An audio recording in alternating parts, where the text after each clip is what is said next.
విద్యని గూఢ గుప్తము విత్తము రూపాలికన్ విజయశస్సు భోగకరి విధి విదేశీ బంధువున్ విద్యలేని వాడు వింత పశువు విశ్వదాభిరామ వినురవేమ విశ్వదాభిరామ వినురవేమ అని 17వ శతాబ్దంలో వేమన చెప్పాడు విద్య ప్రాధాన్యత గురించి. మిత్రులారా, పెద్దలారా, 21వ శతాబ్దంలో ఈ రౌండ్ టేబుల్ పెట్టుకొని మనం విద్య గురించి మాట్లాడుకుంటా ఉన్నాం. ఇవాళ విద్య పరిస్థితి ఒకటి విద్యను కొనుక్కోవాలి లేదా అడుక్కోవాలి, రెండు రకాలుగా మారింది. వాళ్ళ కార్పొరేట్ సెమీ కార్పొరేట్ లో విద్యను మనం కొనుక్కోవాలి, లేదంటే గవర్నమెంట్ లో విద్యను ఇలా అడుక్కోవాలి. కాబట్టి మనం తెలియజేస్తుంది ఏంటంటే, పెద్దలారా మిత్రులందరూ ఇక్కడ ఉన్నారు కాబట్టి, విద్యని అడుక్కునే పరిస్థితికి భారతదేశంలో తీసుకురావద్దు. విద్యని అవసరమైతే మనం పోరాటం చేసైనా విద్యార్థులకు విద్యను అందిస్తామని చెప్పేసి ఈ సందర్భంగా ఇక్కడ వచ్చిన అందరం కూడా శబ్దం చేయాల్సిన అవసరం ఉందని చెప్పేసి ఈ సందర్భంగా మీకు తెలియజేస్తా ఉన్నాం. మిత్రులారా, ఇవాళ 9,000 నుంచి 10,000 కోట్లు స్కాలర్షిప్ రావాలి. ఇందాక ఎవరో మాట్లాడుతూ చెప్పారు, ఇది ప్రభుత్వానికి చాలా చిన్న అమౌంట్ అని చెప్పేసి చాలా పెద్ద పెద్ద కాంట్రాక్ట్ చేస్తారు, పెద్ద పెద్ద దోపిడీ జరుగుతూ ఉంది. మనకంటే టీఆర్ఎస్ మిత్రులు చాలా ఎక్కువ చెప్పగలుగుతారు దాన్ని. కానీ ఇవాళ 9,000 కోట్లు చాలా చిన్న అమౌంట్ కేటాయిస్తే బాగుంటుందని మనం అనుకుంటా ఉన్నాం. కానీ ఇవాళ పేరెంట్స్ కి పిల్లలకి 2,000 3,000 స్కాలర్షిప్ చాలా పెద్ద అమౌంట్ అండి సార్, చాలా పెద్ద అమౌంట్. ఆ అమౌంట్ రాకపోతే వాళ్ళు చాలా ఇబ్బంది పడుతూ ఉన్నారు. మా దగ్గర కూడా వచ్చి, అన్నయ్య స్కాలర్షిప్ లేకపోతే, ఫీజు రియంబర్స్మెంట్ లేకపోతే జూనియర్ కళాశాలలో డిగ్రీ కళాశాలలో మా సర్టిఫికెట్ లాపుతున్నారు, కొంచెం మాకు ఇప్పించండి అని చెప్పేసి మా దగ్గరకు వస్తా ఉన్నారు. మేము పిల్లలు తీసుకొని అదే ఆర్జేసీ కృష్ణ గారి దగ్గరకో లేకపోతే ఇంకొక చాలా మంది విద్యా సంస్థ నడుపుతున్న ఉన్నారు. మేము వాళ్ళ దగ్గరికి వెళ్తే, అయ్యా బషీర్ భాయ్ మీరు బాగానే తీసుకొస్తున్నారు మా దగ్గరికి, కానీ గవర్నమెంట్ మాకు స్కాలర్షిప్ ఇవ్వట్లేదు, మీ విద్యా సంస్థలు నడుపుకోవాలా మూసేసుకోవాలా అని చెప్పేసి వాళ్ళు చెప్తా ఉన్నారు. అంటే ఇట్లాంటి ఒక సందిగ్ధ పరిస్థితులు ఇవాళ మనం ఈ తెలంగాణ రాష్ట్రంలో ఉన్నాం. అందుకని ఈ సందర్భంగా మనం చెప్తా ఉన్నాం, ఒక పక్క విద్యార్థులు నష్టపోతా ఉన్నారు, మరొక పక్క విద్యా సంస్థల యజమానులు కూడా ఇబ్బంది పడతా ఉన్నారు.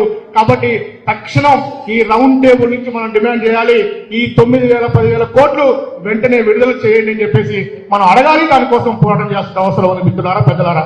అయితే మనం పోరాటం చేద్దామని చెప్పేసి అనుకుంటే, మొన్నెక్కడో సాక్షాత్తు సీఎం రేవంత్ రెడ్డి గారు మాట్లాడుతూ, అయ్యా నా జోలికి రాబాకండి, నా జోలికి వస్తే నేను హిట్లర్ని అందరినీ తొక్కి పడేసుకుంటూ వెళ్తానని చెప్పారు.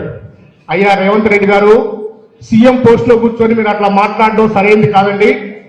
ఈ తెలంగాణ రాష్ట్రం, ఈ భారతదేశం, ఈ ప్రపంచం నీలాంటి నియంత్రణని ఎంతో మందిని చూసిందయ్యా.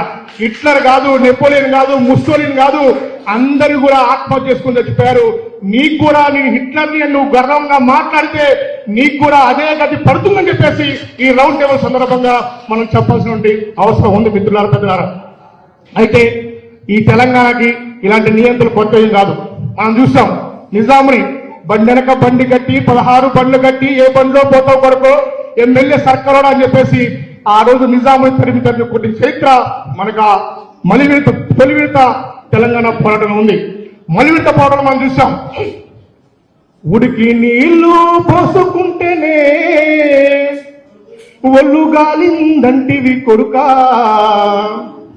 ఉడికి బువ్వలా చెయ్యి పెట్టక ఊదుకొని తింటవు కొడుకా, పెట్రోలు పోసుకుని ఎట్టగలుచుకున్నవు కొడుకా, పెట్రోలు పోసుకొని ఎట్టగలుచుకున్నవు కొడుకా, అమ్మ యాదికి రాలేదా నీకు, అయ్యా యాదికి రాలేదా నీకు, గౌరంగా చూసుకున్నా నీ చెల్లి యాదికి రాలేదా, గౌరంగా చూసుకున్నా నీ చెల్లి యాదికి రాలేదా అని శ్రీకాంతాచారి ఈ మలివిడత ఉద్యమంలో తన ప్రాణాలు అర్పించి నిరుద్యోగులకు ఉద్యోగాలు కావాలి, విద్యా వ్యవస్థ బాగుపడాలని చెప్పేసి ఈ తెలంగాణ కోసం మలివిడత పోరాటంలో ఆయన ప్రాణార్పించాడు.